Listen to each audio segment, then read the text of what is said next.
Sa halftime ng laban ng Kia Sorrento at San Miguel Beer, it's a 1-point lead for the Beermen after the first 24 minutes of this game. Mula rin sa Big Dome, Charlie Cuna, together with Coach Ryan Gregorio. You know, as you said at the top of the coverage, Coach Ryan, you look at the lineup, you think San Miguel, napakalaki ng advantage, but Kia has stuck close all throughout. So far, so good for Kia. They've been having a very good offensive game, especially on their half-court sets. They're usually a very bad percentage team in terms of their two-point field goals, but thus far, they're shooting 45%, and they're executing so well on their half-court sets. Defense has been good for both teams, but you know, the key is how to get players free. You picked out 2 plays, one for each team, in showing how they get their players free for baskets. Coach Ryan, you can show us now. Yes, let's start with the execution of Kia. I've been talking about this early on. If there's one thing that this Kia team has to improve on, really is their half-court execution. As we take a look at this very nice pick-and-roll play, pause there for a while, Direct. We see here that there's a pick-and-roll happening here on this side. Now, for them to make this play really effective, Junmar Fajardo has to be involved in that pick and roll. He has to rush out. And then they put the other big man up there as the passer. So we will see here, as soon as the pass is given here, Junmar will step out and protect that pick and roll dribbler. And as soon as this is happening, this guy Bircher will roll to the basket. We will see here a very nice pinpoint passing, extra pass at that, and a good point of attack for Kia, because there's no way Junmar Fajardo can defend and at the same time recover to his respective man. So ganda ng pinakita ng Kia on that play. Mike Bircher with 4 points noong first half, contributing off that bench in a forward role to try to challenge yung depensa ng mga big men ng San Miguel Beer. Para naman San Miguel Beer, you saw a play which freed up the big man. Siyempre, focus nila, Junmar Fajardo. Of course, the focal point here every time they run their half-court sets, as we pause here, is Junmar Fajardo. First, as a decoy, he stays outside. He gets the first pass. And we see also Arwin Santos, who is a pretty decent three-point shooter, to step out. What they're trying to do right now is set a pin down for Lutz. But again, this is just a decoy. What they're looking for really is a cross screen here. Pause once again. Now, for the defense to be effective, what you will see is Junmar eye in the sky play, but there was actually a miscommunication between Dehesa and Raymundo. First, you always want the offensive player to go up the screen, not down the screen. And the other one is there should be pressure defense here to avert eye in the sky plays. Nice execution here for San Miguel as we roll it. No help side defenders. Easy alley-oop play for Junmar Fajardo. A total of 10 points for him to lead all scorers here in the first 2 quarters. Pero syempre, Coach Ryan, it also pays to be 6'10" with the ability to leap as well. Yan ang ating halftime summary for the statistics that counted no ating first half. Yes, only 1 out of 6 for Kia Sorrento from the 3-point area, but they're shooting a lot better from the field at 41%. Historically, they're just a 35% field goal shooting team. The other stats are pretty close. For Kia in the first 2 quarters, they really did a tremendous job on one person. Their defense against Arwin Santos is really effective. Only 2 points for Arwin on a 1 of 7 clip. J.R. Buensuceso, an offensive rebound to start the second half. And that's his 8th rebound of the game from that point guard position. So pangalawang possession na nila. 30 seconds in. Buensuceso wanted to go cross-court. Mahina ang pasa. Agaw ni Ronald Pascual. They're running the other way. Pascual is in there. Together with Lutz. Yun, pangalawang follow-up jam na ni Junmar Fajardo in this game. They're in there with Santos and Ross as well. Para naman sa mga nakapulang Kia Sorrento, it's Dehesa, Buensuceso, and Jofer Custodio. You have Richie Alvarez and this guy, Mike Bircher. A lot of points coming from Junmar are via the offensive rebounding variety. Second chance points for him. At least out of his 12 points, a total of 8 coming from second chance.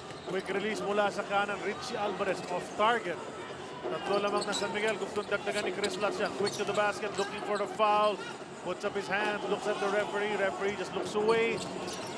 Pass in traffic, that's taken away. Buensuceso, 2 turnovers here in the 3rd quarter. They go over to Arwin. And Richie Alvarez sacrificed his body, gives up the foul. Will send Arwin Santos to the line. Here's that fast break a while ago. It's sat in a smart bro. Tomorrow of Internet, cleaning it up. Junmar Fajardo, follow-up jam off the Ronald Pascual miss. They cannot get lazy, especially in running the break and defending the transition. I'm talking about the red shirts of Kia. If you have a 6'10 guy trailing, he's definitely unstoppable. But ito naman si Arwin Santos, nabanggit natin. 17 puntos po ang average nito, pero so far a total of 3 points for him. But this is a bad start for Kia. They're down by 4 points right now. They are not in complete control of the tempo, which they basically had the first 2 quarters. They're running, they're turning the ball over, they're shooting wild shots once again. So, kailangan bumalik sila sa kanilang patience. These are the things that made them very successful in the first 24 minutes of action. At nakibalita si Erica Padilla sa magkabilang koponan noong halftime. Pakinggan natin, Erica. Para kay Coach Glenn, they just have to be more consistent with their defense, having to hold down SMB to just 39 points after the first half. Husayan pa daw nila dahil aware sila na pagdating sa third quarter, dun daw sila minsan nagko-collapse. So better execution lang down the stretch and make sure of their outside shots to maintain a close game. Para man kay Coach Leo, very disappointed sa complacency ng team. He was expecting a blown-out first half, pero they just weren't making the effort. He noted that Kia is a well-conditioned team and they should better want to win by being on their toes on both ends. Balik sa inyo. Thanks a lot, Erica. And well, understandably so. Medyo upset talaga si Coach Leo. Coach Ryan, as you pointed out. You know, lineup-wise, alam naman natin the firepower really in favor of San Miguel Beer, but that didn't show in that first half. Well, for San Miguel, they were actually on top after 24 minutes of hostilities by 1 point. But this is one particular game wherein even if you're on top, you feel like you're losing the game. While for Kia, even if you're down by 1 point, maganda yung naging performance mo. Eh, feeling mo mataas yung iyong energy level pagpasok nitong third quarter na to. Kia has to be very, very cautious here in the third quarter. Because San Miguel, they're having a hard time running their plays on the half-court basis. Ang nakakaroon lang sila ng opportunities to score is via fast break. So 2 things for Kia. They have to shoot high percentage shots, no wild shots, don't turn the ball over dahil pag tuluyan ng umalagwa itong San Miguel, eh mahirapan na silang makabalik. Right now, it's a 4-point lead for the San Miguel Beermen. If you look at it, as you said, high energy coming out for this third quarter. Guys like itong si Buen Suceso, Mike Burtzer, si Custodio challenging the shots, going into the passing lanes, just getting their arms in those passing lanes para lang matabik ang bola. Disrupting the offense of the San Miguel Beermen. But on that play, you know, you just said it. No turnovers, take care of the ball. They threw it away once again. That's 3 turnovers na. Not even 3 minutes into this third quarter. Well, the operative word really for Kia and for Coach Glenn Capascio is patience. Kailangan maka-execute sila ng tama at nabanggit natin yung kanilang stumbling blocks dito in the opening minutes of the third quarter. Napakaraming turnovers and wild shots. Arwin Santos has been shooting very well mula dyan sa 3-point country in the past few games. Ngunit on that shot, it rolled out. Revilla will try his luck mula dyan, and Junmar Fajardo, and wala na nagawa si Mike Burtzer on the rebound. Cutting to the hoop. Chris Ross overshoots, so does Arwin Santos. They keep possession, fresh 24. They go inside to the big man. A challenge na naman mula rito kay Mike Burtzer. Burtzer will be called for his first personal. So, after all that jostling for position nung second quarter, good job. May mga challenges mula kay Mike Burtzer. First personal pa lang niya. Dito, 8:20 remaining in the third. What is nice about the half-court defense of Kia is they're really helping out. As soon as the pass is given, especially if it is a lob pass going inside, nandun na yung mga help side defenders bago makarating rito kay Fajardo. But Fajardo is such a creative monster inside the paint. He knows how to extricate from tight situations. And the other players are playing so listlessly for the white shirts of San Miguel, except one guy who has a total of 14 points. That's number 15, Junmar Fajardo. I think he'll get his statistics regardless of how the team is playing. Si Junmar Fajardo is just that big and that good. The rebounds will fall into his hands and the points will just come easy. Kung hindi man siya makapukol sa loob, they'll foul him and he'll shoot free throws. Nasa sa kanya na yun kung kaya niya ipasok yun. And on this other end, itong si Rael Cervantes, sabi mo nga, 14-point average, tops for his team and 9th in the league. He's there right now at 10 points already, first guy into double digits para sa Kia. One of the few times here in the third quarter that the play was really executed perfectly for Kia. Tignan mo yung offense ng San Miguel, just out of sync Buti na lang para sa kanila, Ronald Pascual na ipasok ang kanyang pangatlong three-pointer. All his 9 points coming from beyond the arc.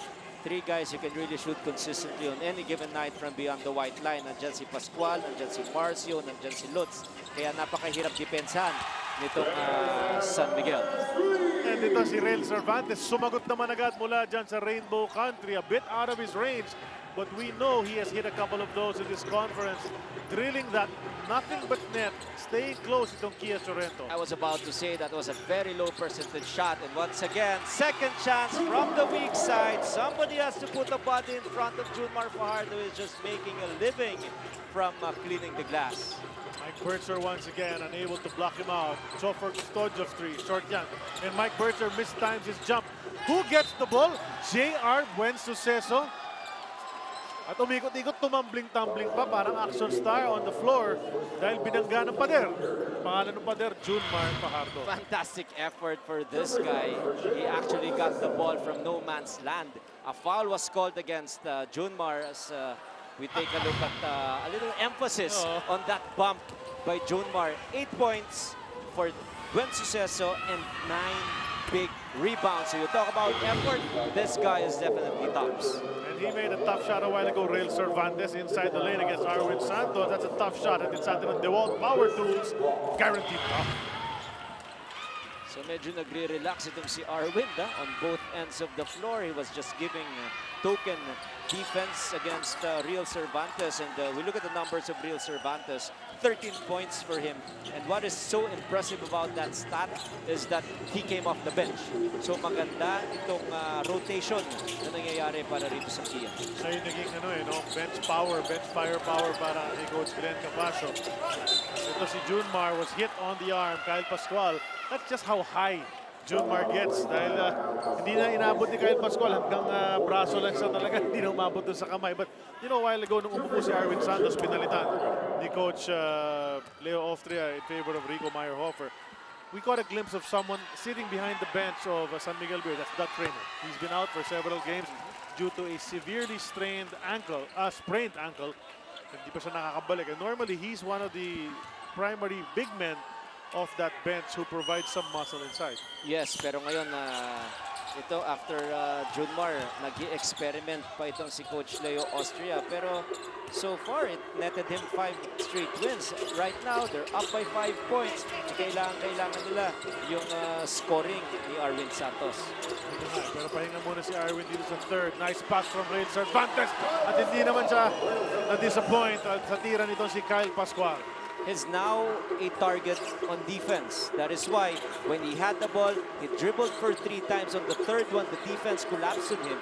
Good thing itong si Pascual was up to it. Good hands for the rookie Kyle Pascual. Pero ngayon, hands are full. Junmar Fajardo, just wala ka na magagawa. It's such a helpless feeling for Kyle Pascual. Up to when are you gonna go single coverage against a guy who's so creative with the ball inside the paint? And I don't think anybody can guard Junmar Fajardo on single coverage. The help or even the double team must be there at least after the first dribble. Offensive foul ba? Tatawagin, ano nangyari dito? Hindi. Okay, that's a foul on Rico Meyerhofer. Knocking down J.R. Buensuceso. Lamang pa rin San Miguel ng 5, 54-49.